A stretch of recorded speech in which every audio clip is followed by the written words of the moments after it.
My name is Teresa. I'm 41 years old, and the morning my mother's will was read I was sitting in a lawyer's office on the third floor of a building in downtown Cincinnati with a tote bag on my lap that contained 4 years of my life.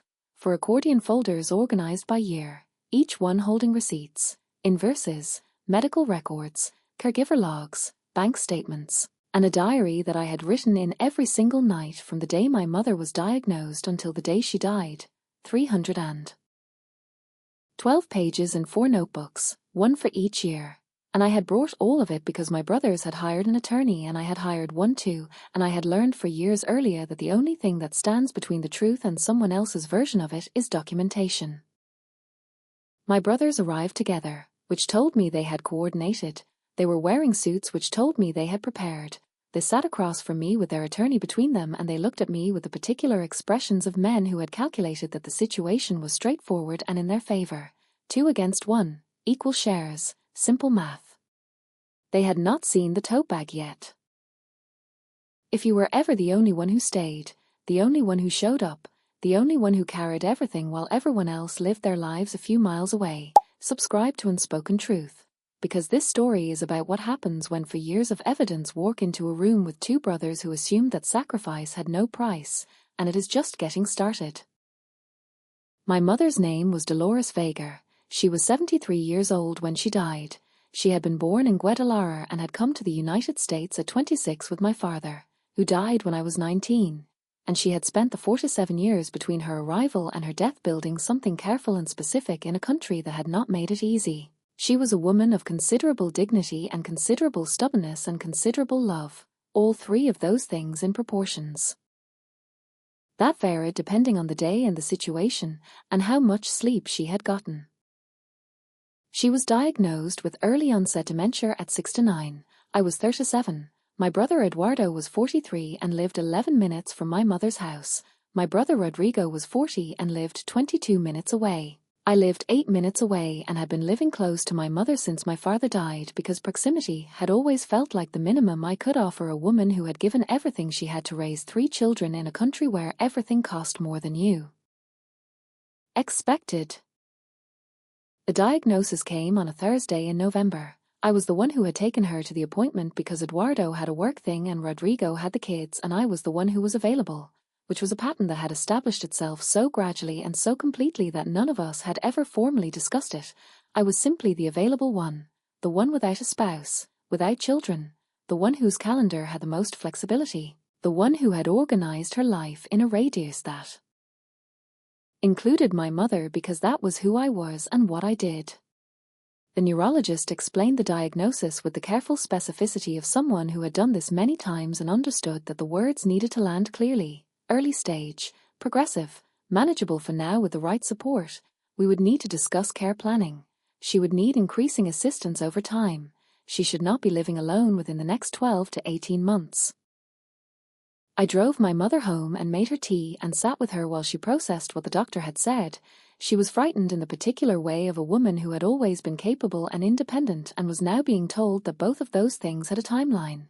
I held her hand and I did not tell her it was going to be fine because I had never been the kind of person who said things that weren't true just to make a moment easier. I told her we were going to figure it out together, and I meant it completely. That evening I called Eduardo and then Rodrigo and told them what the doctor had said. Both conversations were brief. Both brothers expressed concern that was genuine in the moment and then life adjacent in the following days. Eduardo said to keep him posted. Rodrigo said he would try to come by that weekend. I said okay and I started making a list. The list became the system and the system became the 4 years, and I want to describe the 4 years accurately because accuracy is the only thing that matters when you are telling a story that someone else has been allowed to not witness. In the first year my mother was still largely independent with supervision and support. I went to her house every day. I managed her medications. I accompanied her to every medical appointment. I handled her finances because she was beginning to have difficulty with numbers and the bills needed to be paid and someone had to do it. I did her grocery shopping. I coordinated with her doctors. I attended every care planning meeting. I researched dementia progression and care options and support services with the focused attention of someone who understood that what was coming was going to require her to know more than she currently knew. Eduardo came by approximately twice a month in the first year. Rodrigo came approximately once a month. These visits were warm and real in their way. My mother loved seeing her sons, and her face changed when they walked through the door. They brought food sometimes. They watched television with her. They were present for 2 or 3 hours and then they left, and I was the one who stayed or came back the following morning to make sure the medication had been taken and the stove had been turned off and my mother had eaten something other than the crackers she defaulted to when no one was watching. I started keeping the diary in the second month, not because I had a plan, because I needed somewhere to put what was happening. I wrote in it every night before I went to sleep, what my mother had eaten, how her cognition had been that day, what appointments we had attended, what tasks I had completed, how she had seemed emotionally, what moments had been hard and what moments had been good.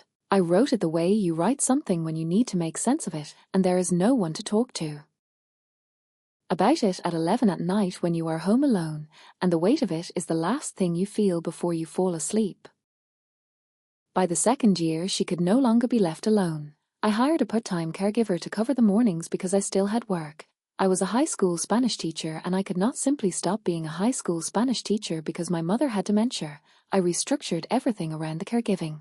I gave up things I did not discuss with my brothers because discussing them would have required them to understand the scale of what I was managing, and understanding the scale would have required them to either help or acknowledge that they were not helping, and neither of those things seemed to be available to them. I called Eduardo in the second year and asked directly if he could take over the Tuesday and Thursday morning medication management so I could get to school on time without rushing. He said he would try and then he didn't. Not because he was a bad person, but because trying and doing are different things, and the distance between them, when it is your mother's medication at 8 in the morning on a Tuesday, is not a distance that can be managed with good intentions. I called Rodrigo and asked if he and his wife could take my mother for 1 weekend a month so I could have 2 consecutive days that did not begin with a medication check and end with a caregiver handoff. He said they would work on it and then they didn't. Again, not from cruelty but from the particular inertia of people who have arranged their lives around not having to, and who find that the arrangement is remarkably easy to maintain when someone else is absorbing the cost. I stopped asking after the second year. I adjusted my system and I continued, and I documented everything with the precision of someone who had stopped expecting help and started expecting to have to prove what she had done. The third year was the hardest. My mother's cognition declined in a way that was no longer gradual. There were days when she knew me completely and days when she knew me partially and days when she looked at me with the expression of someone trying to place a face they feel they should recognize, and I sat with all of those days with the particular steadiness of someone who has decided that being present is the only thing she can control. She moved into my house in the spring of that year because the alternative was a memory care facility, and my mother had told me years before the diagnosis that she did not want to die in a facility, and I had heard her, and I was not going to make that promise because it was inconvenient. I converted my second bedroom into her room. I arranged my home around her needs. I hired a part-time overnight caregiver 3 nights a week so I could sleep and kept the other for nights myself. Eduardo visited once in the spring and once in the fall of the third year. Rodrigo visited twice, both times with his children, which my mother loved and which lasted approximately 2 hours each time.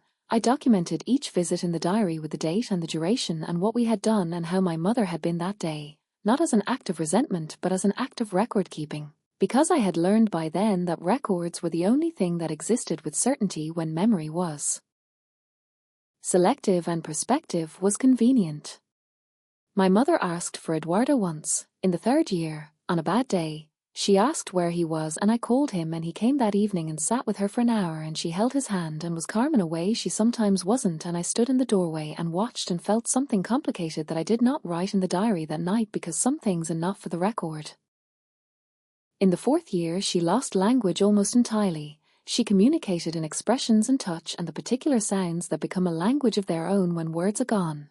I learned that language and I spoke it back to her, and we had conversations that nobody else would have recognized as conversations and that were among the most intimate of my life. My brothers did not learn that language because they were not present long enough and consistently enough to learn it, and you cannot learn a language in 2-hour visits twice a year. She died on a Sunday morning in March, quietly, in the bed in my second bedroom with the window that faced the garden she had always said reminded her of her mother's garden in Guadalajara. I was beside her. I had been beside her all night because I had known the night before that we were close and I was not going to be anywhere else. She died with my hand in hers and I sat there for a long time after, not crying immediately, just sitting with the weight of 4 years and the particular silence of a house where someone has just stopped being in it. I called Eduardo first, then Rodrigo. They arrived within the hour. They were genuinely grief-stricken in the way of people who had loved their mother without carrying her, and I let them grieve without saying anything about the 4 years because their grief was real and this was not the moment. The moment came 6 weeks later. The will divided the estate into 3 equal parts: my mother's house, her savings, her personal property, all of it split equally between her 3 children. This was my mother's decision and I want to be clear that I understood it and did not expect otherwise. She had loved her 3 children equally even when they had not shown up equally, and she had organized her final wishes around that equal love. I did not begrudge her that. What I was not willing to accept was what Eduardo and Rodrigo did next. They hired an attorney named Paul within 2 weeks of the will reading. Paul sent a letter to my mother's estate requesting an accelerated distribution of assets, specifically the house, which Eduardo wanted to sell quickly because he had a financial situation he had not previously disclosed to me, and certain personal property items that Rodrigo felt had been promised to him in conversations he described as having occurred with my mother. Conversations I was not present for and that I had no record of because they were not the kind of conversations that happen when you visit twice a year for 2 hours. I read Paul's letter at my kitchen table, in the house where my mother had died 6 weeks earlier, in the room that still smelled like her, and I felt something that was not quite anger and not quite grief, something that had been building for 4 years and that had now found its occasion. I called my attorney, a woman named Patricia who had been my family lawyer for 8 years, and I read her the letter. She was quiet for a moment and then she said, "Teresa, tell me everything you have." I told her about the 4 accordion folders, the diary, the receipts, the caregiver invoices, the medical records, the appointment logs. I told her about the 4 years and what they contained and what they had cost and what my brothers had contributed to them. I told her all of it with the particular clarity of someone who has been keeping a record for exactly this moment even when she didn't know this moment was coming. Patricia was quiet for another moment and then she said, "I want to see all of it." The legal concept Patricia explained to me is called quantum meruit. It is a doctrine that allows a person who has provided services to an estate, caregiving services specifically, to make a claim against that estate for the reasonable value of those services before the remaining assets are distributed. It exists precisely because the law recognizes that unpaid caregiving has a real economic value, and that distributing an estate without accounting for that value is a form of unjust enrichment for the heirs who contributed nothing. The 4 accordion folders contained everything Patricia needed, for years of caregiver invoices showing what professional caregiving cost in Cincinnati, which I had paid for the overnight care and which established a market rate for the services I had provided myself, for years of receipts for groceries, medications, medical supplies, transportation to appointments, home modifications I had made to accommodate my mother's declining mobility, 4 years of appointment records showing every medical visit I had attended, and 312 pages of a diary that documented every single day in enough detail that the picture it created was complete and specific and impossible to dispute. Patricia calculated the value of my 4 years of caregiving at the market rate for professional in-home dementia care in Cincinnati, accounting for the hours I had provided personally, the expenses I had absorbed, the professional care I had coordinated and partially funded, and the opportunity costs that were documentable. The total she arrived at was significant. I am not going to give you the number because it is not the point. The point is that it was real and it was documented and it was mine to claim. She sent a response to Paul that was 14 pages long and attached a summary of the documentation. She did not make threats. She made facts. She laid out the quantum meruit claim clearly and specifically and let the facts speak for what they were. She noted that the diary alone contained more than 1,200 individual entries documenting care provided, and she invited Paul to review the full documentation at his convenience. Paul called her the following day. "I want to tell you about the conversation with my brothers because it happened before the legal process concluded and it matters for the shape of the story. Patricia advised me to let the attorneys handle everything, and she was right professionally, and I followed her advice professionally. What I also did was call Eduardo and then Rodrigo separately, not to negotiate, to say something that needed to be said. I called Eduardo on a Tuesday evening. He answered on the second ring with the voice of a man who had spoken to Paul and knew what was coming. I said, "I'm not calling about the legal process. I'm calling because you're my brother and I need to say something directly. I spent for years taking care of our mother while you lived 11 minutes away. I did not ask you for much, and what I asked you for you mostly didn't do. I am not angry at you for that anymore because I stopped being angry somewhere in the third year and started just doing what needed to be done. But I need you to understand what for years looks like from the inside before this is over, because the diary is going to be read by attorneys and I would rather you heard it from me first."